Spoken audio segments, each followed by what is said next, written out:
Señora, ¿puedo comer lo que dejó en su plato?, susurró el niño de 10 años. La millonaria, atormentada por su propio pasado, lo invitó a sentarse. No sabía que al salvarlo a él, comenzaría a salvarse a sí misma. El restaurante Alba, en el barrio de Recoleta, Buenos Aires, era menos un lugar para comer y más un escenario.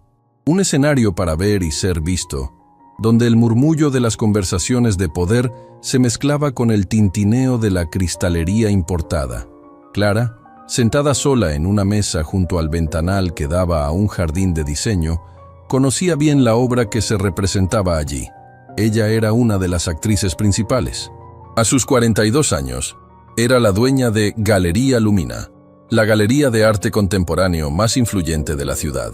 Un imperio que había construido con una inteligencia feroz y un gusto impecable. Llevaba un traje de chaqueta blanco, de un lino tan fino que parecía flotar.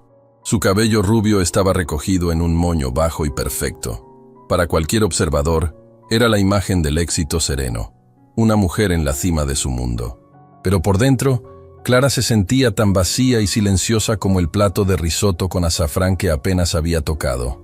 La comida, como casi todo en su vida, se había convertido en un trámite, una necesidad biológica desprovista de placer. Hacía 3 años, su vida había tenido otro color, otro sabor. Hacía 3 años, tenía a Mateo, su hijo. Un niño de 10 años con ojos curiosos y una risa que podía llenar cada rincón de su enorme apartamento. Pero una leucemia fulminante, una guerra corta y brutal que todo su dinero y sus contactos no pudieron ganar, se lo había llevado. Y con él se había ido el color del mundo de Clara.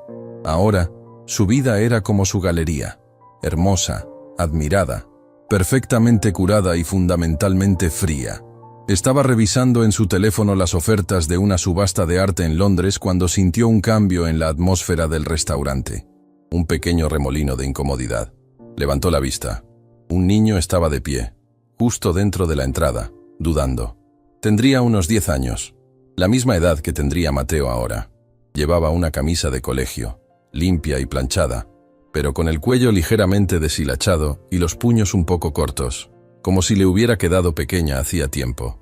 Sus pantalones grises estaban gastados en las rodillas y sus zapatos negros, aunque lustrados, delataban un uso prolongado. No parecía un niño de la calle. No había suciedad en su rostro ni la mirada desesperada de quien está acostumbrado a pedir. Al contrario, había en él una seriedad, una dignidad casi adulta que resultaba profundamente conmovedora.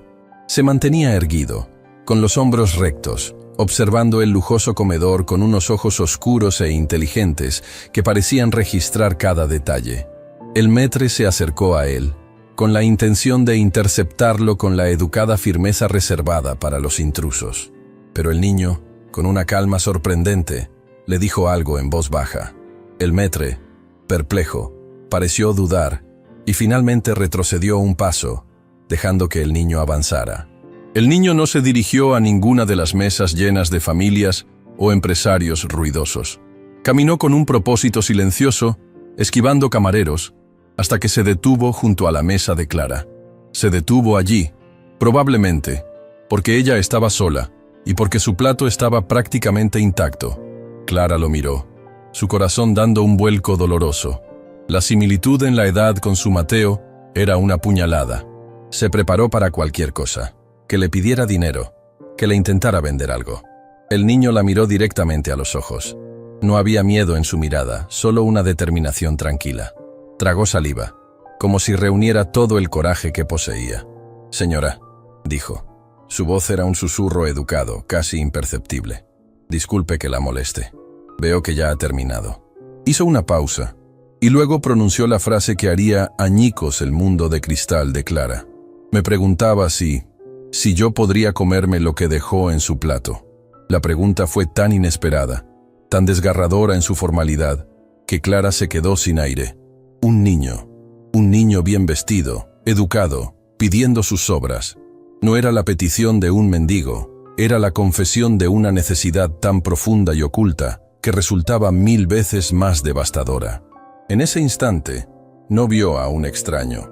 Vio el rostro de su propio hijo, imaginándolo solo y hambriento, y una ola de dolor protector y feroz la inundó. «No», dijo ella, su voz temblando ligeramente. El niño asintió, su rostro una máscara de dignidad herida. Dio por sentado que era un rechazo. «Disculpe la molestia», murmuró, y se dispuso a dar la vuelta. «No», repitió Clara, más alto esta vez, y extendió una mano para detenerlo, sin llegar a tocarlo. «No puedes comerte mis sobras, pero puedes sentarte conmigo y pedir lo que tú quieras del menú». El niño se quedó helado. La miró, sus ojos oscuros abiertos de par en par, buscando la trampa, la burla. No encontró ninguna, solo una tristeza infinita en los ojos de la mujer elegante. Clara hizo un gesto al maître, que observaba la escena desde la distancia, atónito. «Por favor, una silla y una carta para mi sobrino», dijo, la mentira saliendo con una facilidad sorprendente. Le dio al niño una identidad, una razón para estar allí, un escudo contra las miradas curiosas. El maître, siempre profesional, reaccionó al instante. En segundos, había una silla junto a Clara y una carta de menú encuadernada en cuero en las manos del niño. El niño se sentó, sus movimientos rígidos por la solemnidad del momento. Miró la carta, sus precios exorbitantes, y Clara vio un destello de pánico en sus ojos. «Pide la milanesa», dijo ella con suavidad. «He oído que es la mejor de Buenos Aires. A mi hijo, a él le encantaba». La mención de Mateo fue un desliz, una puerta que se abrió por un instante, revelando el paisaje desolado de su corazón. El niño levantó la vista. «¿Usted tiene un hijo?» «Tenía», corrigió ella. Y en esa simple palabra, se creó un puente de comprensión entre la mujer que lo había perdido todo y el niño que parecía estar a punto de hacerlo. «Yo me llamo Leo», dijo él en voz baja. «Y yo, Clara». Mientras esperaban la comida, Clara intentó que hablara. Era difícil. Leo era reservado, orgulloso. Respondía con monosílabos. «¿Y tu papá? ¿Tu mamá?», preguntó Clara con delicadeza. «Mi mamá está en el cielo», dijo él, con una simplicidad que encogió el corazón de Clara. «Se fue el año pasado y mi papá está buscando trabajo. Es el mejor ingeniero de todos, pero las cosas están difíciles». «¿Y no has comido hoy?», insistió ella. Leo miró su vaso de agua.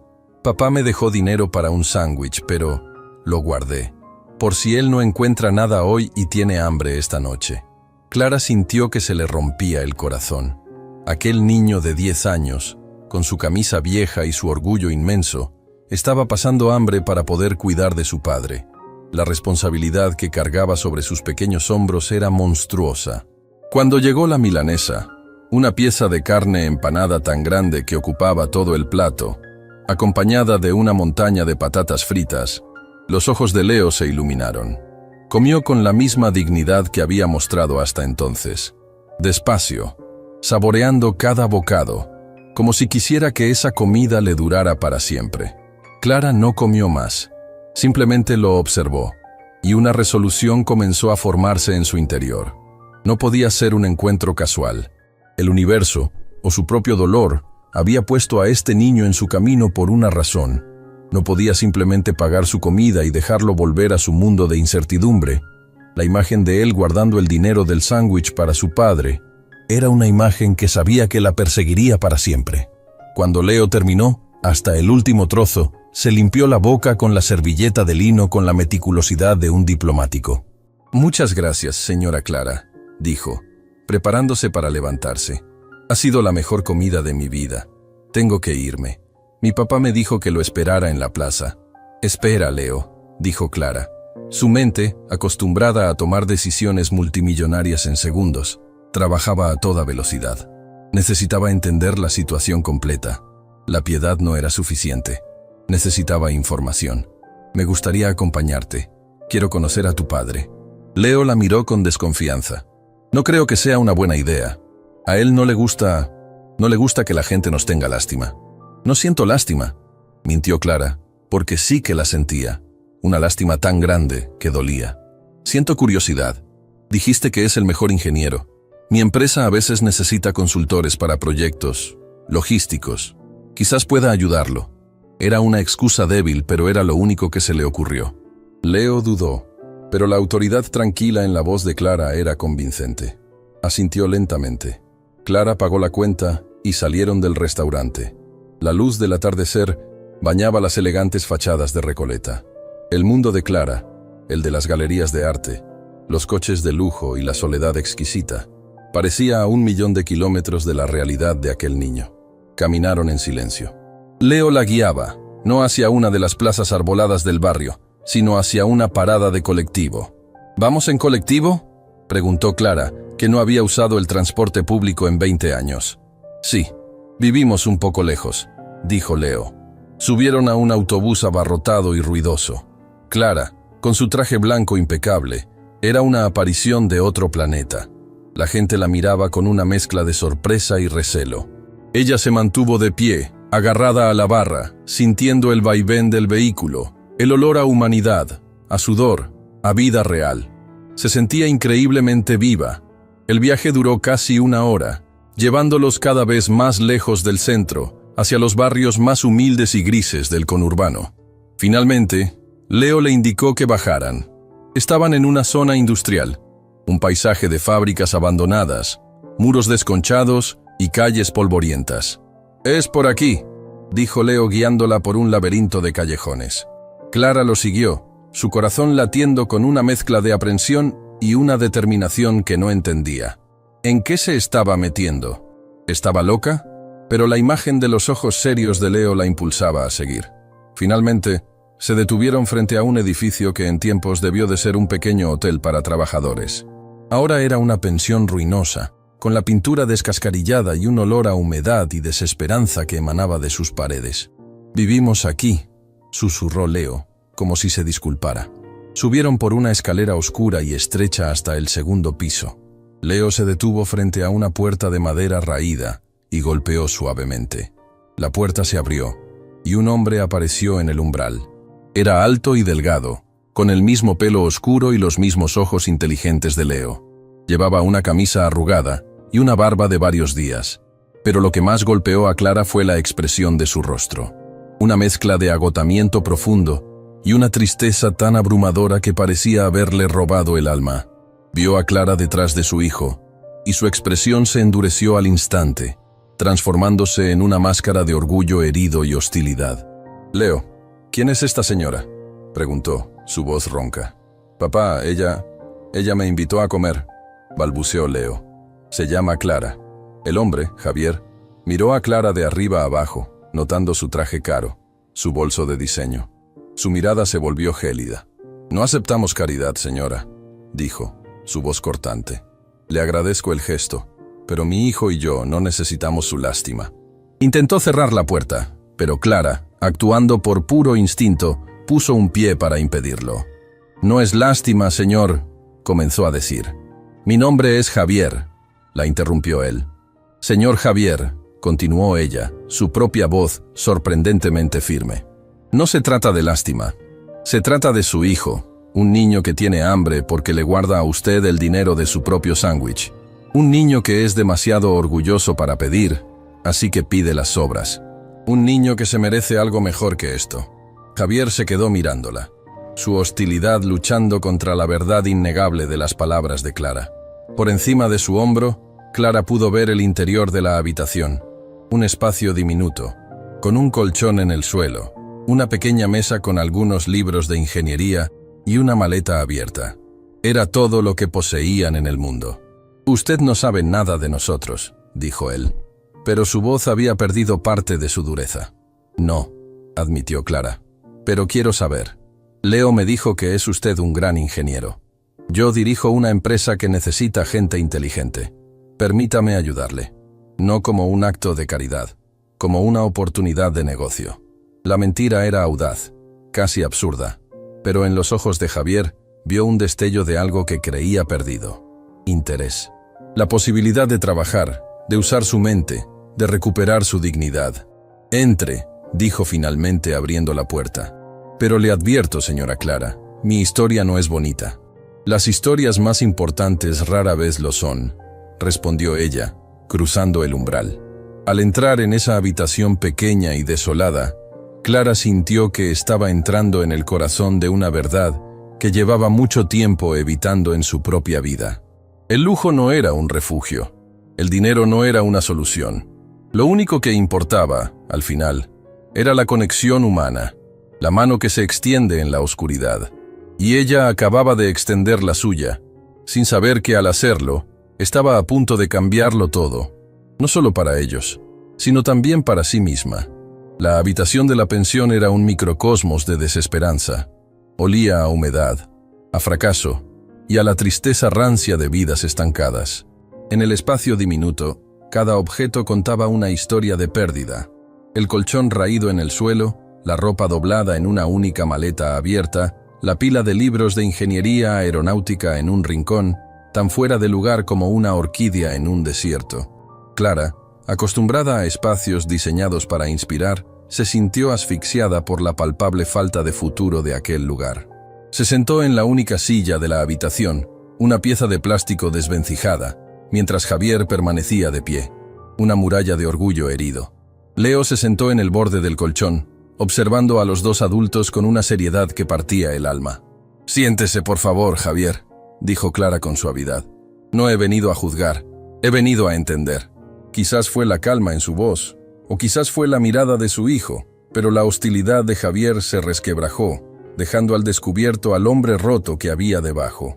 Suspiró, un sonido pesado, cargado de meses de agotamiento, y se sentó en el colchón junto a Leo, pasándole un brazo protector por los hombros.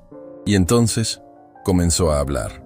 Su historia no fue un torrente, sino un goteo lento y doloroso de recuerdos, como si cada palabra le costara un pedazo de su alma. Habló de una vida que parecía pertenecer a otro hombre. Javier había sido uno de los ingenieros aeronáuticos más prometedores de Argentina. Trabajaba para Aeroespacial Austral, una empresa líder en tecnología de drones de vigilancia. Era un trabajo que amaba, un trabajo de precisión, de innovación, de futuro. Estaba en la cima de su carrera, respetado, con un sueldo que les permitía vivir cómodamente en un hermoso apartamento en Palermo. Habló de Laura, su esposa. No la describió con grandes adjetivos, sino con pequeños detalles que pintaban un cuadro de un amor profundo y real. La forma en que se reía, la forma en que cantaba desafinando mientras cocinaba, su pasión por las plantas que llenaban su balcón. Eran, dijo, un equipo. Y luego, el equipo se rompió.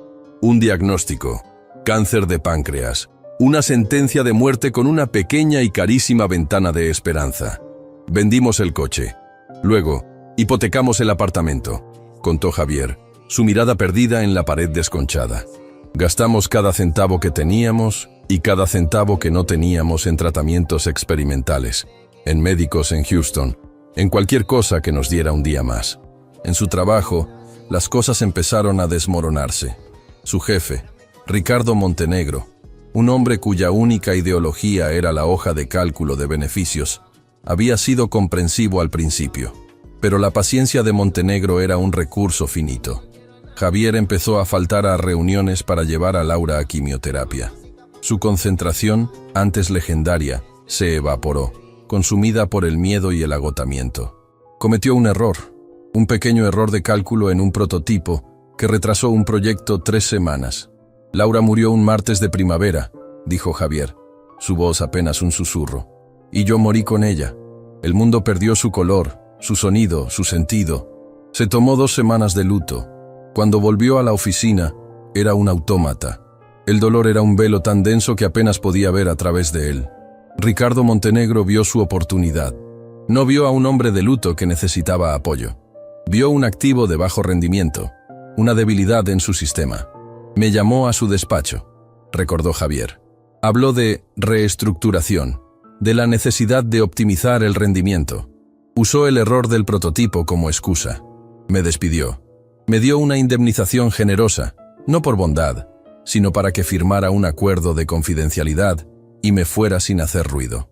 Pero el despido fue solo el principio. Montenegro, un hombre poderoso y vengativo, se aseguró de que Javier no volviera a trabajar en su campo. Hizo un par de llamadas. A los competidores, a los proveedores.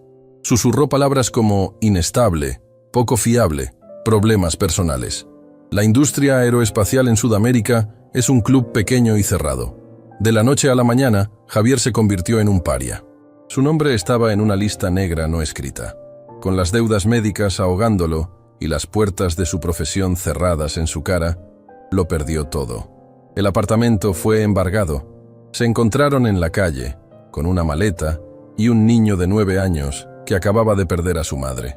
«He buscado trabajo de cualquier cosa», concluyó Javier, su voz cargada de una vergüenza infinita. «Mecánico, mozo de almacén, repartidor. Pero la gente me mira, ven mis títulos, mi experiencia, y no me contratan. Piensan que soy demasiado cualificado, que me iré en cuanto encuentre algo mejor. No entienden que no hay nada mejor para mí. Solo hay esto». Hizo un gesto, abarcando la habitación miserable. Cuando terminó, un silencio profundo llenó la habitación.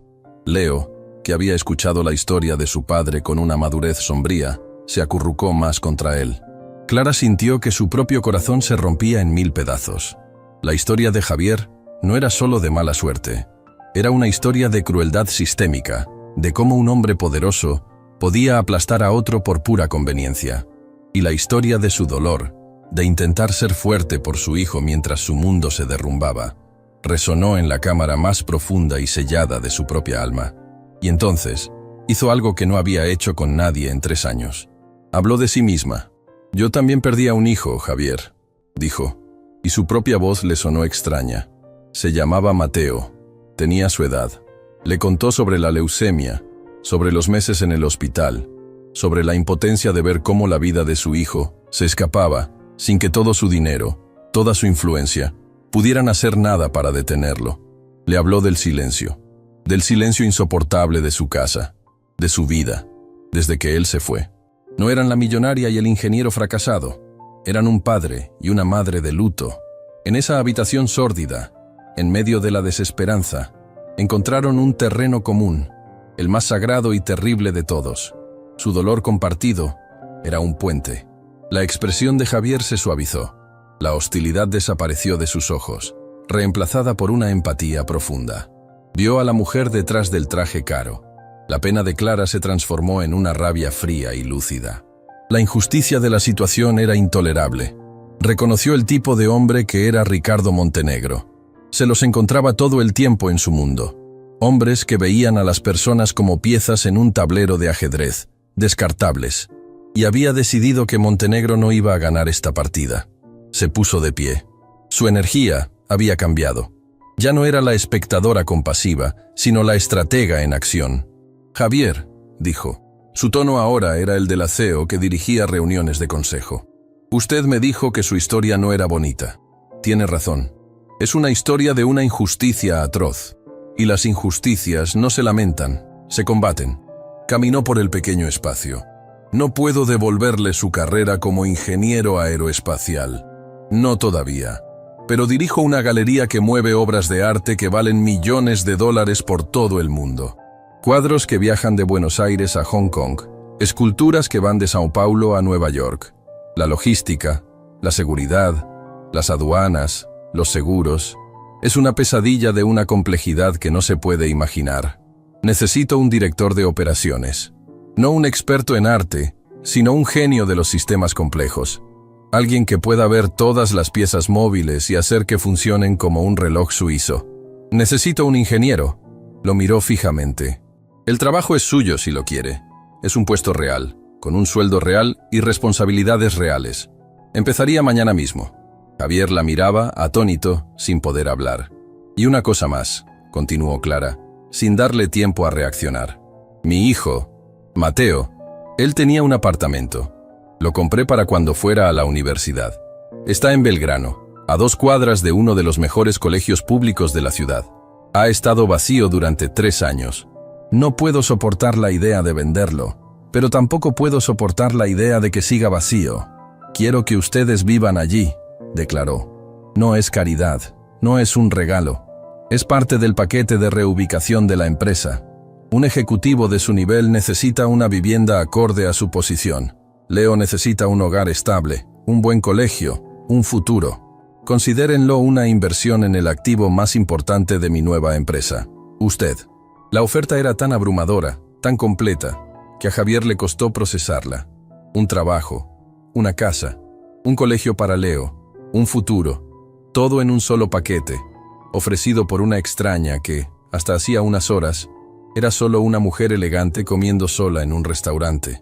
Miró a Leo, vio la esperanza desesperada en los ojos de su hijo, y su orgullo, el último y más pesado de sus lastres, finalmente se rindió.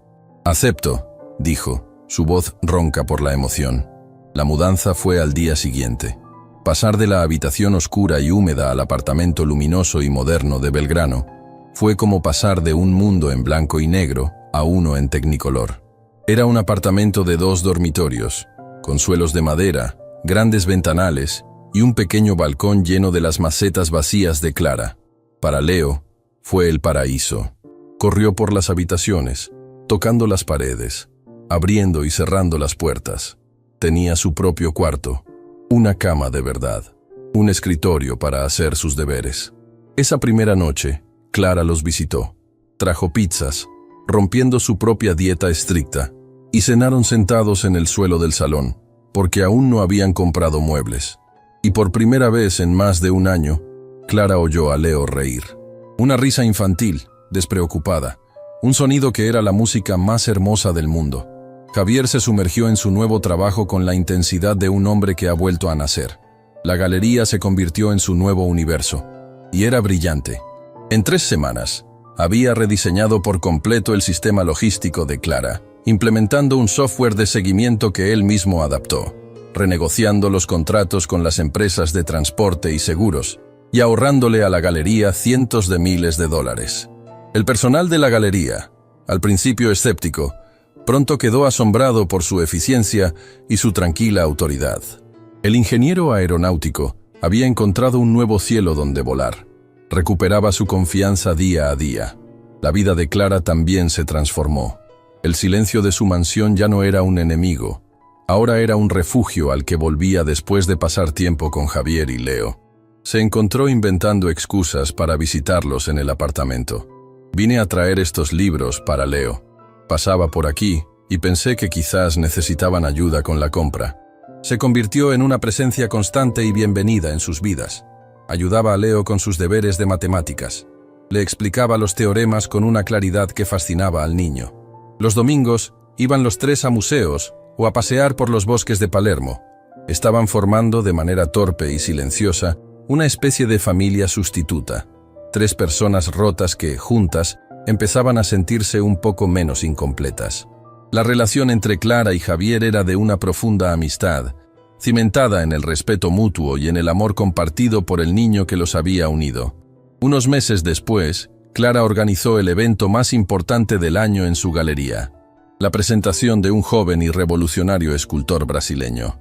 La flor innata de la sociedad y el mundo empresarial de Buenos Aires estaba allí. El evento fue un éxito rotundo. Javier, en su papel de director de operaciones, se movía por la sala con una confianza recién descubierta, explicando a un coleccionista alemán el complejo proceso de transporte y aseguramiento de una de las delicadas esculturas. Leo también estaba allí por un rato, con un traje nuevo, fascinado por las obras de arte. Clara se sentía, por primera vez en mucho tiempo, genuinamente feliz. Estaba en su elemento, rodeada de arte, de éxito, y de las 2 personas que se habían convertido en su ancla. Fue entonces cuando lo vio. Al otro lado de la sala, hablando con un banquero, estaba un hombre que reconoció de las descripciones de Javier. Alto, con el pelo plateado y una sonrisa que no llegaba a sus ojos fríos como el hielo. Ricardo Montenegro, el arquitecto de la ruina de Javier. Clara sintió un escalofrío. Montenegro era un importante coleccionista y un cliente ocasional de su galería. Era inevitable que sus mundos se cruzaran.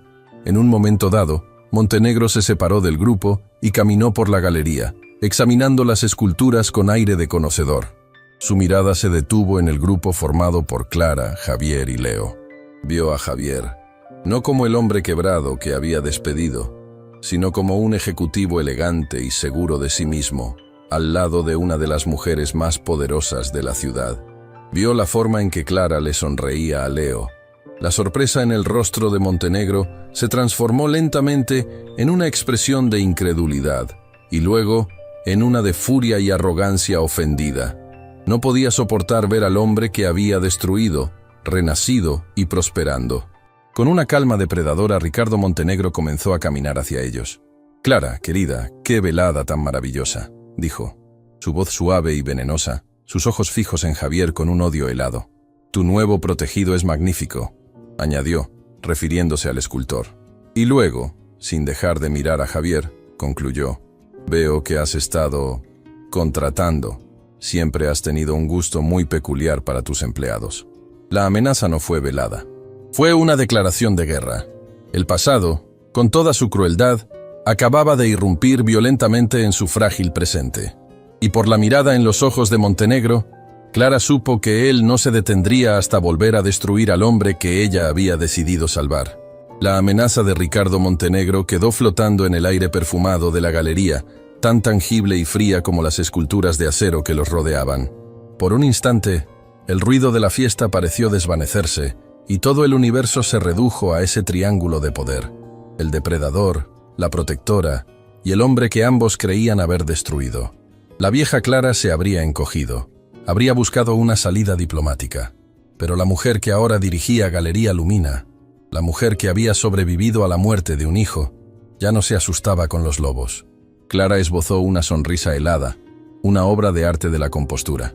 «Ricardo, querido», dijo, su voz lo suficientemente alta para que los invitados cercanos la oyeran. «Me alegra que aprecies mi buen ojo para el talento.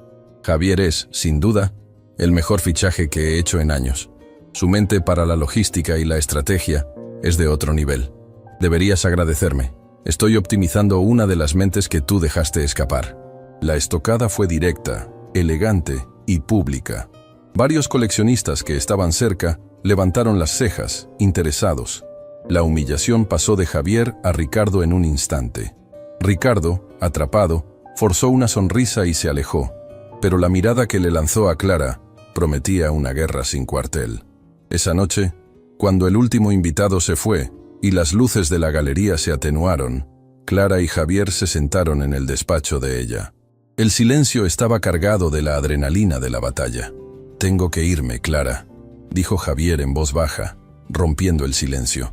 Su rostro, que había recuperado la confianza en los últimos meses, volvía a estar sombreado por la duda. «Has visto de lo que es capaz. No voy a ser el ancla que te hunda. Me ha destruido una vez.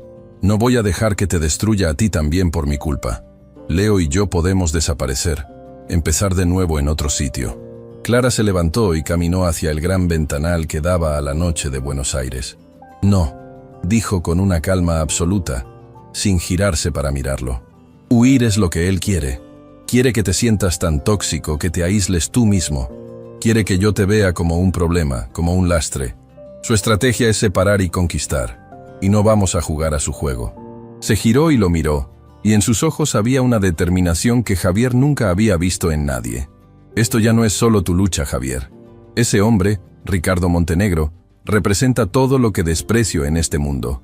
La arrogancia del poder, la crueldad disfrazada de eficiencia, la idea de que las personas son descartables.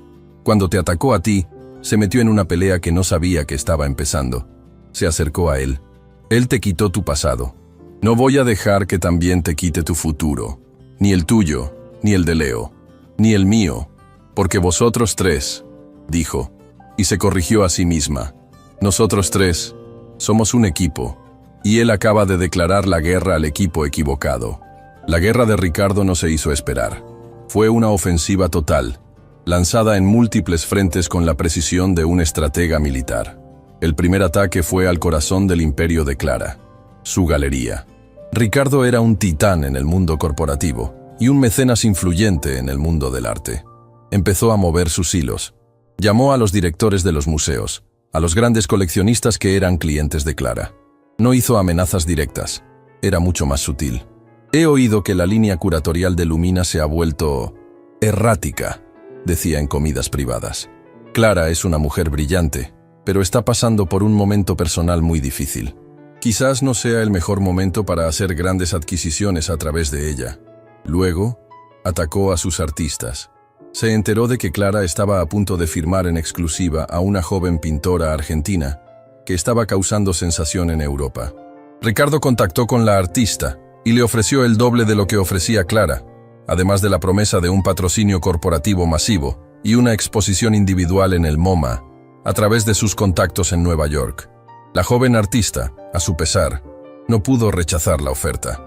Fue un golpe devastador para la galería, tanto en prestigio como en finanzas. El segundo frente fue social. Las columnas de Sociedad, que antes la veneraban, de repente empezaron a publicar artículos llenos de insinuaciones ponzoñosas. La soledad de la galerista de oro.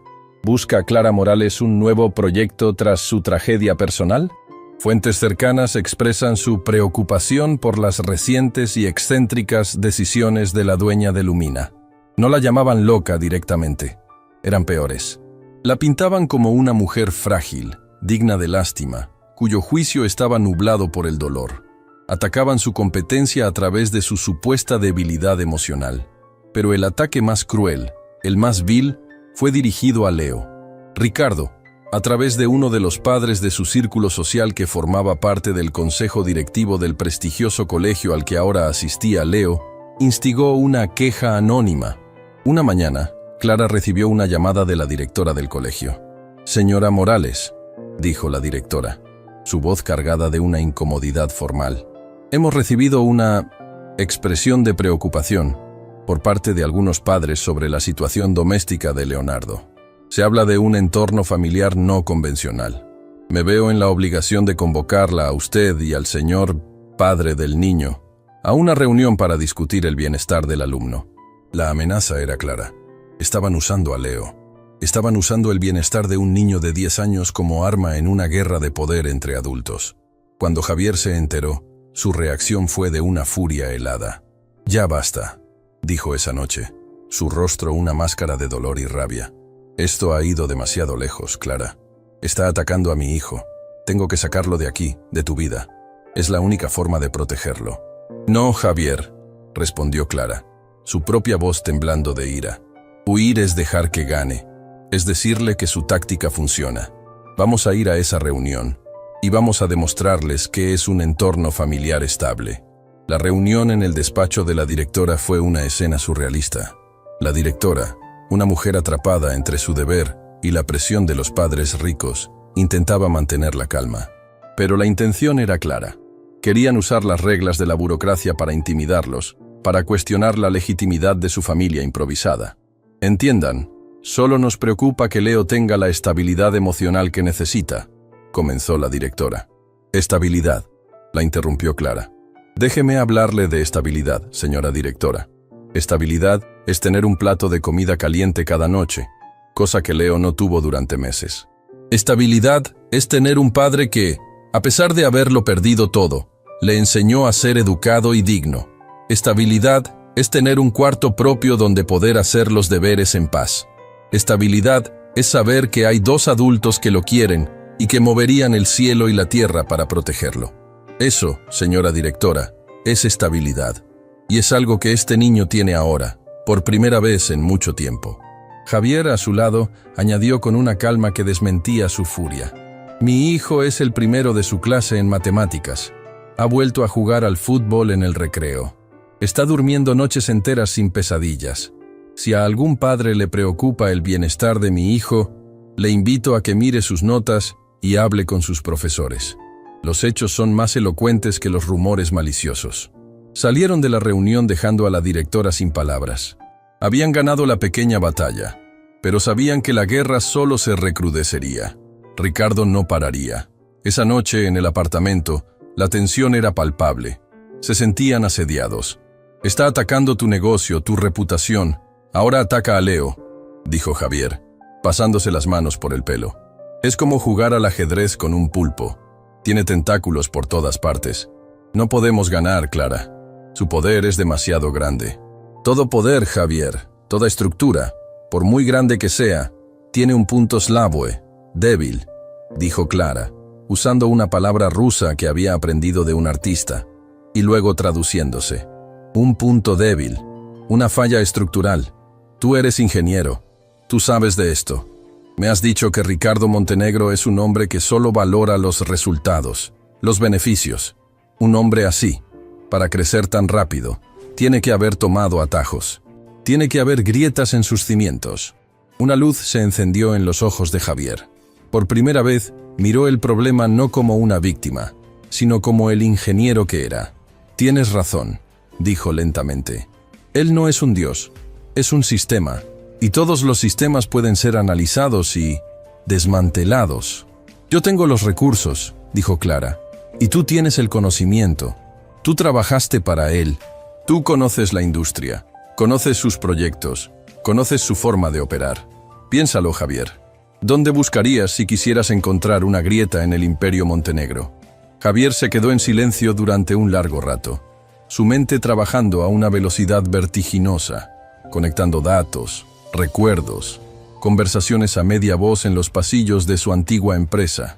Y entonces, sus ojos se enfocaron con una claridad aterradora. «El proyecto Cóndor», susurró. «¿Qué es el proyecto Cóndor?», preguntó Clara. «Era el proyecto estrella de Aeroespacial Austral cuando yo estaba allí. Un contrato multimillonario con el gobierno para desarrollar una nueva generación de drones de vigilancia para la frontera. Eran drones de alta altitud, capaces de volar durante días, con una tecnología de sensores revolucionaria. Yo estaba en el equipo de diseño del motor. Era un proyecto increíblemente complejo y caro». Javier se levantó y empezó a caminar por la habitación, su energía cambiando por completo. Ya no era la víctima, era el ingeniero resolviendo un problema. Recuerdo que había una presión inmensa por parte del gobierno para cumplir los plazos y reducir los costes. Montenegro estaba obsesionado. Un día, hubo un cambio clave en las especificaciones de los materiales para las turbinas. El proveedor original, una empresa alemana de altísima calidad, fue reemplazado por un proveedor de Asia, mucho más barato. Yo protesté. Dije que los nuevos materiales no tenían la misma resistencia a las temperaturas extremas, que los informes de seguridad no eran fiables. Montenegro me llamó a su despacho y me dijo que me callara. Me dijo que los ingenieros de verdad encontraban soluciones, no problemas, y que si volvía a cuestionar una decisión de la junta directiva, estaría en la calle. Se detuvo y miró a Clara. Poco después fue cuando me despidió. El proyecto Cóndor siguió adelante. El año pasado, entregaron la primera flota de drones al gobierno. Fue un gran éxito mediático para Montenegro. «¿Y crees que usaron esos materiales de calidad inferior?», preguntó Clara. «Estoy seguro de ello», dijo Javier. «Y si lo hicieron, esos drones son ataúdes voladores. Podrían fallar en cualquier momento en condiciones extremas. Si alguien pudiera conseguir los informes de mantenimiento de esos drones y compararlos con las especificaciones de diseño originales, se descubriría el fraude, un fraude contra la seguridad nacional». Clara cogió su teléfono. «Yo no puedo conseguir esos informes, pero conozco a gente que sí. Tengo los recursos para contratar al mejor equipo de investigadores forenses y contables del país. Vamos a buscar esa grieta, Javier». El mes siguiente fue una operación clandestina. Mientras públicamente lidiaban con los ataques de Ricardo, en privado, un pequeño equipo de élite, financiado por Clara y dirigido por la inteligencia de Javier, se sumergió en las entrañas de Aeroespacial Austral.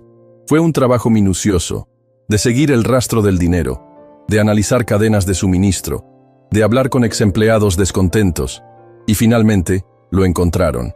No era solo una grieta, era un abismo de corrupción.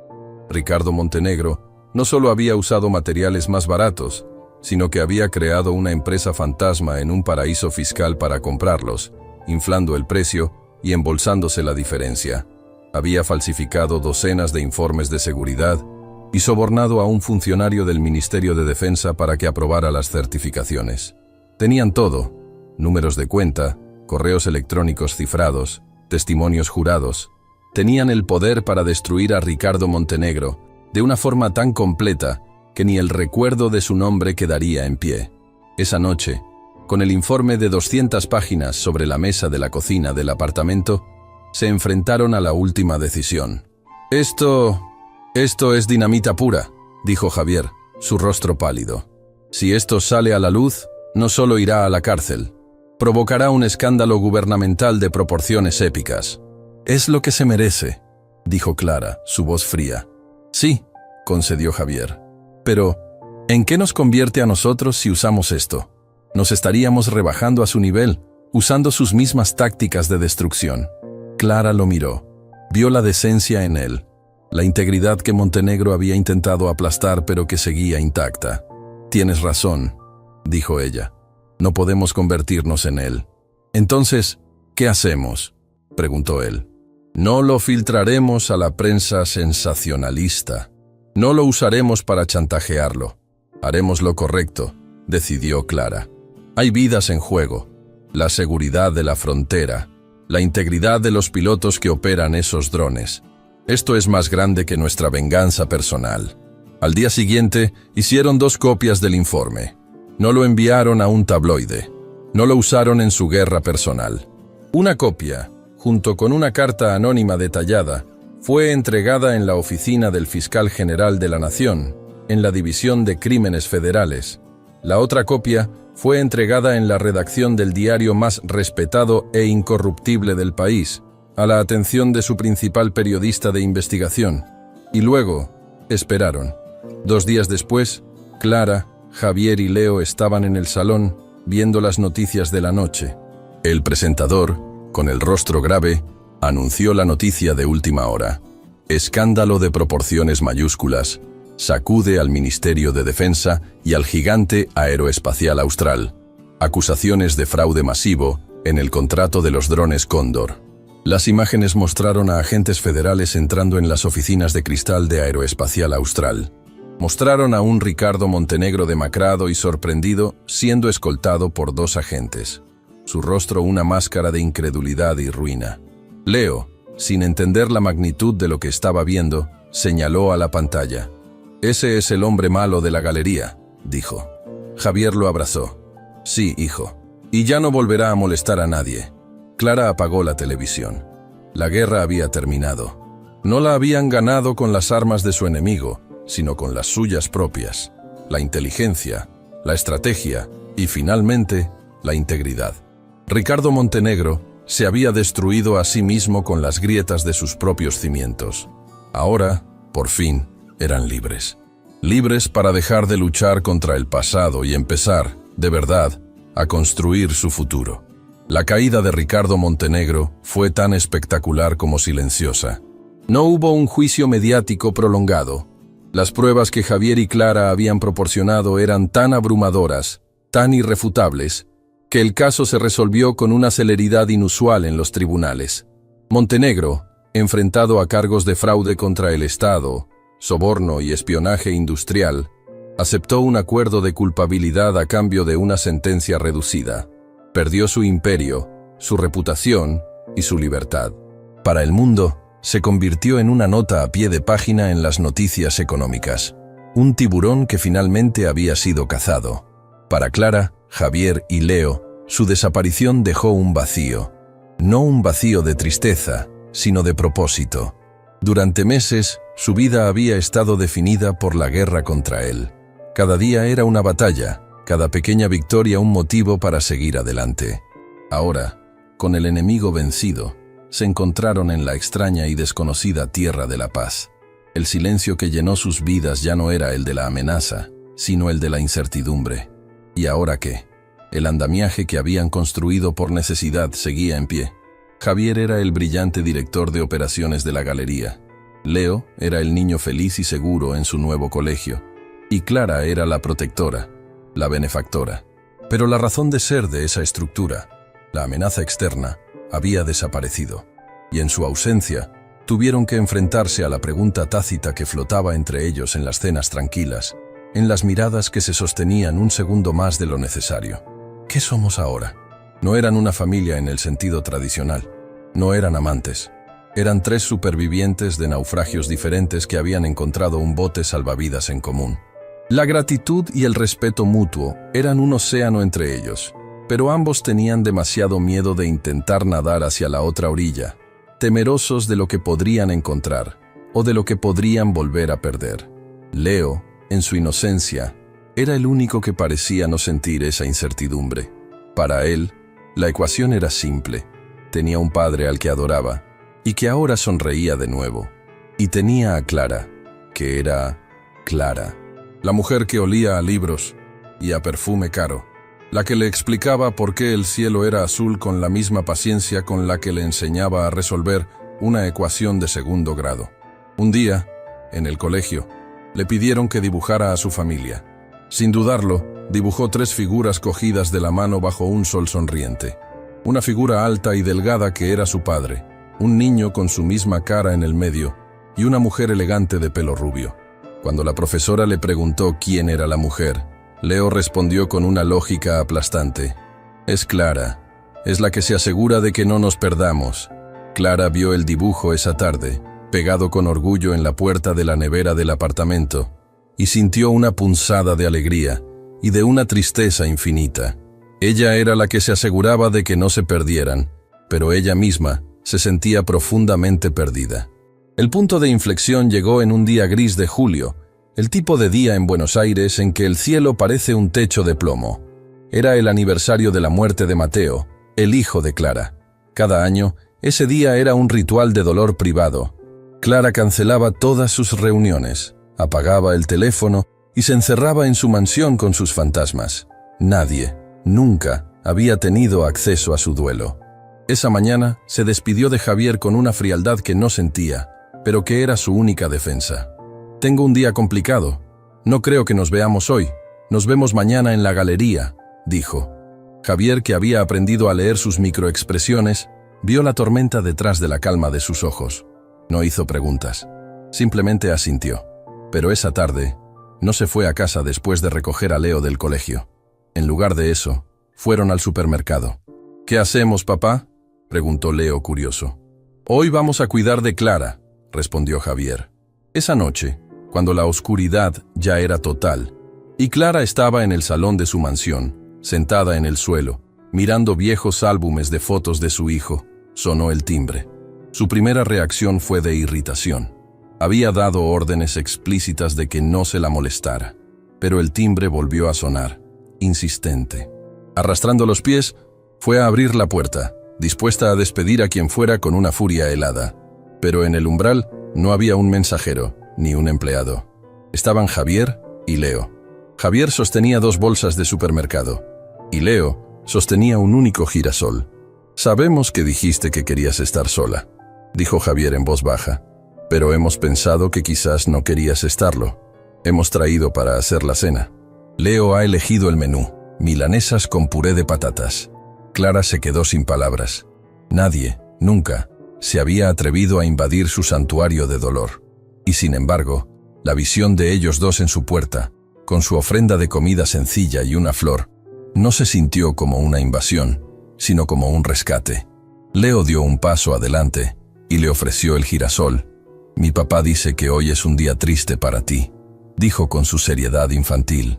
Es el día que tu Mateo se convirtió en una estrella. Así que te he traído un poco de sol. Se le rompió el corazón. Clara se arrodilló para quedar a su altura y lo abrazó.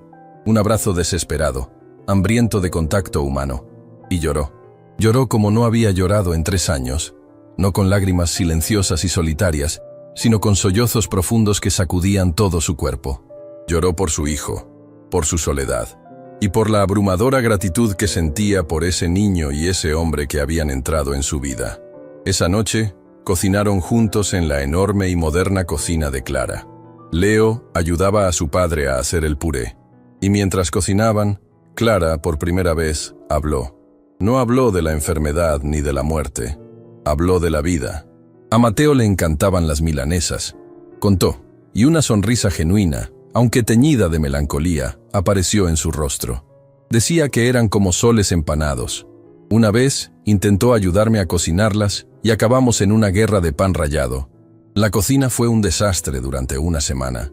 Les contó historias de su hijo, su curiosidad insaciable, su obsesión por los dinosaurios, su risa contagiosa. Y Javier, en respuesta, le habló de Laura. No de su enfermedad, sino de su amor por el baile, de su terrible sentido de la orientación, de la forma en que arrugaba la nariz cuando se reía. No estaban reemplazando a sus muertos, los estaban invitando a la mesa.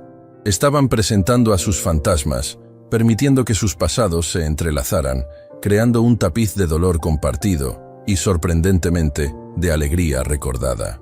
Esa noche, en esa cocina, El duelo dejó de ser una experiencia solitaria y se convirtió en una comunión. Después de la cena, mientras Leo dormía en el sofá, agotado, Clara y Javier se quedaron en la terraza, mirando el jardín iluminado. «Gracias, Javier», dijo ella. «Por hoy, por todo». «No tienes que darme las gracias», respondió él. «Somos un equipo, ¿recuerdas?» El momento estaba cargado de una intimidad nueva, más profunda. La barrera del agradecimiento y la necesidad se había disuelto, dejando solo a un hombre y a una mujer mirándose a la luz de la luna. Pero el destino les tenía reservada una última prueba, una elección que definiría su futuro.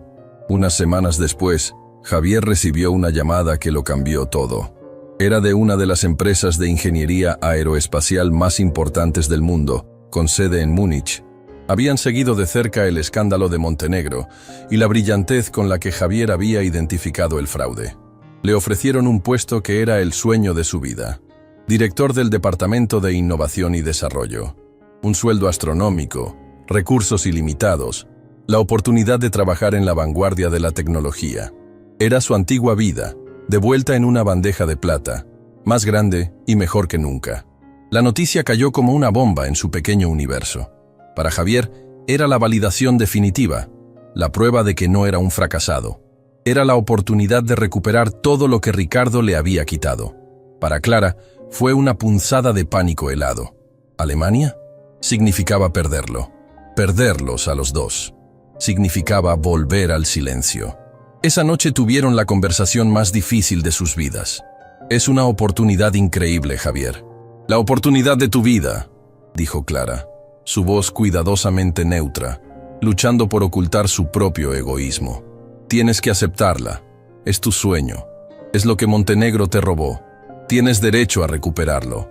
Javier la miró, su rostro lleno de un conflicto que le partía el alma.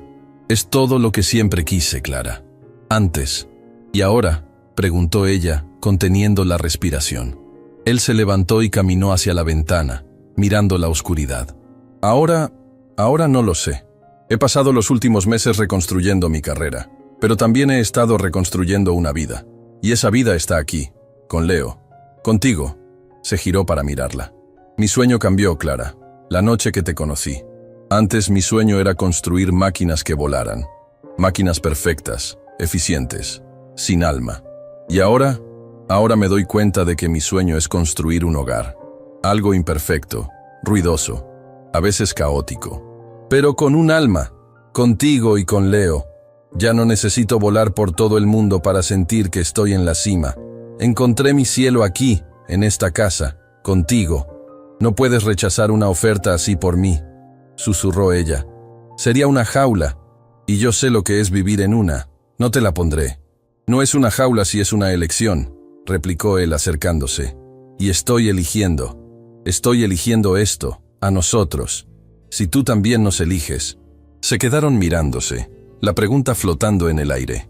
Y la respuesta de Clara no fueron palabras, sino la acción. Se puso de pie, acortó la distancia entre ellos y lo besó. Un beso que no era de pasión desesperada, sino de una certeza tranquila. Un beso que sellaba un pacto. Un beso que decía «hogar». Un año después, el sol de la tarde ilumina un espacio amplio y moderno, lleno de jóvenes y de maquetas de cohetes y drones.